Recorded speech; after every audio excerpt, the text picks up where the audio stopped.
Good morning વિદ્યાર્થી મિત્રો. આપણે ગયા સેશનમાં કૃષિનું મહત્ત્વ એ વિશે મેં તમને સમજ પાડેલી. આ સેશનની અંદર ભારતમાં કૃષિ ક્ષેત્રની વર્તમાન સ્થિતિ કેવી છે, બરાબર, એ આપણે લઈએ કે present situation of agriculture sector in India.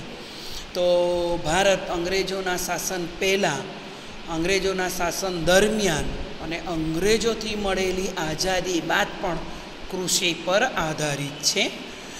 દેશમાં આયોજન દરમિયાન ઔદ્યોગિકરણને વધુ મહત્ત્વ આપવાને કારણે ભૂતકાળની કૃષિ ક્ષેત્રની સ્થિતિ કરતાં વર્તમાન સ્થિતિમાં ખૂબ મોટા પરિવર્તન જોવા મળે છે. દેશમાં આજે આપણે જોઈએ તો ભૂતકાળની તુલનાએ રોજગારી, ઉત્પાદન અને નિકાસ કમાણી કે જે સ્તરે ખેતી ક્ષેત્ર અગ્રેસર રહ્યું છે તેમાં ફેરફાર જોવા મળ્યા છે. દેશમાં ખેતી ક્ષેત્રે નોંધનીય બાબત એ રહી છે કે અર્થતંત્રના ખૂબ મોટા રોજગારીના ક્ષેત્રને એ ઉપયોગી રહ્યું છે. આજે વધતી જતી વસ્તી એ રોજગારી આપે છે, ખેતી જ આપે છે, એટલે કે વધતી જતી વસ્તીનો ભાર ખેતી પર જ છે. છતાં દેશની કુલ રાષ્ટ્રીય આવક એટલે કે કુલ આવકમાં કૃષિ ક્ષેત્રનો ફાળો અન્ય તુલનામાં ખૂબ જ ઓછો નોંધાયો છે.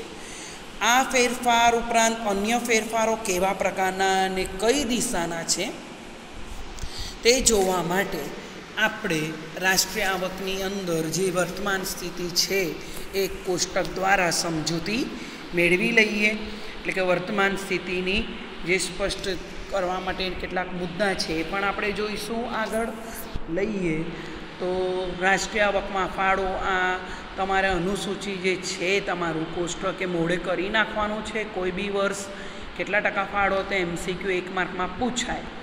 તો 1950-51ના વર્ષમાં રાષ્ટ્રીય આવકમાં ફાળો ટકામાં કૃષિનો 53.1% રહ્યો હતો. આગળ લઈએ 10 વર્ષ પછી 60-61ના સમયગાળા દરમિયાન 48.7%, બરાબર, ઘટ્યો નજીવો. 1970-71માં 42.3% રાષ્ટ્રીય આવકમાં ફાળો ખેતીનો. 90-91ના સમયગાળામાં 29.6% રહ્યો રાષ્ટ્રીય આવકનો ફાળો. 80-81માં 36.1% અને 2001માં 22% અને 2011-12માં 13.9%. તો તમે જોઈ શકો કે રાષ્ટ્રીય આવકમાં ખેતી ક્ષેત્રનો ફાળો ઘટતો ગયો છે. એનું આ જ એક કારણ હોઈ શકે કે ભાઈ આયોજન પછી ઔદ્યોગિકરણને વધુ મહત્ત્વ આપવામાં આવ્યું છે એના કારણે. આગળ લઈએ આપણે તો સામાન્ય રીતે ખેતી ક્ષેત્રની આવકને આપણે પ્રાથમિક ક્ષેત્રની આવક પણ કહેવામાં આવે છે. કેમ કે આપણી પ્રાથમિક જરૂરિયાતો મોટે ભાગે ખેતી ક્ષેત્ર ઉપરથી જ આપણે પૂરી કરી શકીએ છીએ. જેમાં ખેતીના પાક, મરઘાપાલન, મત્સ્યપાલન, પશુપાલનનો પણ સમાવેશ થાય છે. તો આ ખેતી સિવાયની ખેતીને સંકલિત કરતી આ પ્રવૃત્તિઓ છે. એક આર્થિક સર્વે 11-12ના મુજબ 50-51માં રાષ્ટ્રીય આવકના GDPમાં ગ્રોસ ડોમેસ્ટિક પ્રોડક્ટમાં ખેતી ક્ષેત્રનો ફાળો 53.1% હતો, જે 1956થી શરૂ કરવામાં આવેલ ઔદ્યોગિકરણના મહત્ત્વને કારણે ઘટાડા તરફ દોરી ગયો. 11-12માં ઘટીને રાષ્ટ્રીય આવકનો ફાળો 13.9% સ્થિર ભાવો એટલે કે જે સમય દરમિયાન કંઈ મંદી ન હોય, ફુગાવો ન હોય, કોઈ આર્થિક કટોકટી ન હોય, કંઈ માનવ સર્જિત કે કુદરતી આફતો ન થઈ હોય, તે એને આપણે સ્થિર ભાવો કહીશું. એ વખતે ભાવો સ્થિર રહ્યા હોય તે રાષ્ટ્રીય આવકમાં કૃષિ ક્ષેત્રના ફાળામાં થતો ઘટાડો મુખ્યત્વે બિન કૃષિ ક્ષેત્રમાં ઝડપી થયેલ વૃદ્ધિને પરિણામે છે.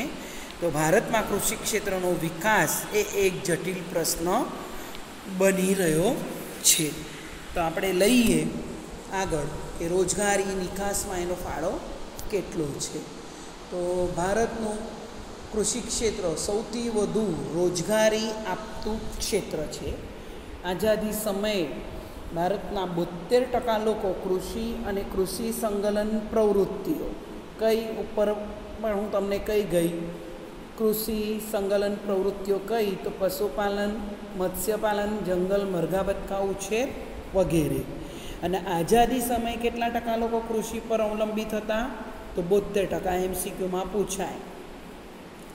આઝાદી બાદ ભારતીય અર્થતંત્રમાં વિકાસ ઝડપથી બનતા એટલે કે ઝડપી વિકાસ થતાં ભારતીય અર્થતંત્રનું ઉદ્યોગો અને સેવા ક્ષેત્રનો પણ વિકાસ થતાં કૃષિ ક્ષેત્ર કરતાં ઝડપી બનતા કૃષિ ક્ષેત્ર પરનો રોજગારી માટેનો આધાર ઘટ્યો છે. 2001-2માં કૃષિ ક્ષેત્ર 58%, જ્યારે 14-15માં 49% લોકોને રોજગારી પૂરી પાડે છે. આ વર્ષ પ્રમાણે તમે યાદ રાખજો કે 2001-2માં કૃષિ ક્ષેત્ર કેટલા ટકા અને 14-15માં કેટલા ટકા લોકોને રોજગારી પૂરી પાડતો હતો. બરાબર. આગળ આપણે લઈએ નિકાસ આવક તરીકે જોઈએ કેટલી નિકાસ આવક છે કૃષિ ક્ષેત્રની.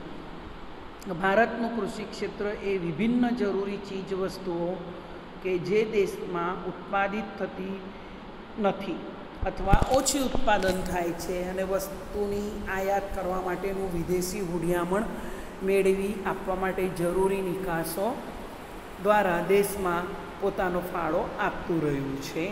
આમ કૃષિ ક્ષેત્ર દ્વારા દેશના આર્થિક વિકાસ માટે જરૂરી વિદેશી હુંડિયામણની જરૂરિયાત કૃષિ ક્ષેત્રની વસ્તુઓની નિકાસ દ્વારા મળી રહી છે.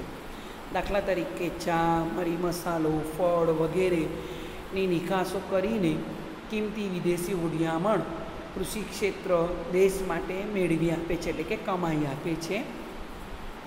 આઝાદીના સમયે ભારતની કુલ નિકાસ આવક પૈકીની 70% આવક માત્ર કૃષિ ક્ષેત્રમાંથી મળતી હતી. નિકાસની આવક આઝાદી સમયની વાત છે.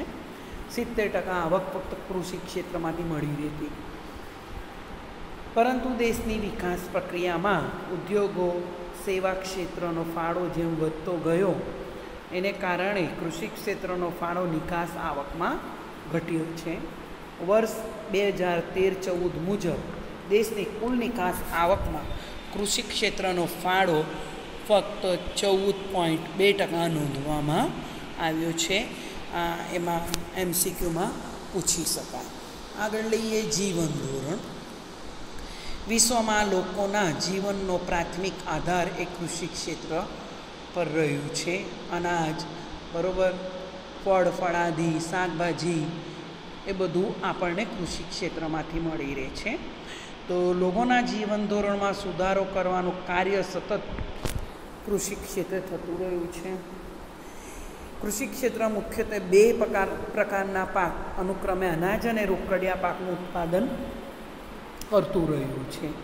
અનાજના પાકમાં મુખ્યત્વે ધાન્ય, અનાજ એટલે કે ધાન્ય જે આપણે સીધું ખાવામાં ઉપયોગ કરીએ છીએ તેમને આપણે ધાન્ય પાકો કહીશું. અને રોકડિયા પાકનું ઉત્પાદન એ મોટે ભાગે ઉદ્યોગ ક્ષેત્રમાં થાય છે. તો ધાન્ય એમને ઉત્પાદિત કરી ભારત સ્વનિર્ભર બન્યું છે. તેમજ રોકડિયા પાકો જેવા કે રૂ, સણ, મગફળી, તેલીબિયાં, શેરડી એ રોકડિયા પાકો કહેવાય. આ 1 માર્કના પ્રશ્નમાં પૂછાય. રોકડિયા પાકો એટલે શું? તો કે જે ખેડૂતોને રોકડ આવક રળી આપે, જે ઉદ્યોગોને કાચો માલ પૂરો પાડે.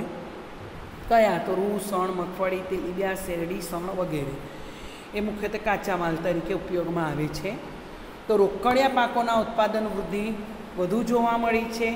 આ ઉપરાંત વર્તમાનમાં ખેડૂતો શાકભાજી, ફળ ફળાદી, ફૂલ વગેરેની પણ ખેતી કરતા થયા છે. જેથી કહી શકાય કે ભારતનું કૃષિ ક્ષેત્ર લોકોની કૃષિજન્ય જરૂરિયાતો પૂર્ણ કરતું રહ્યું છે.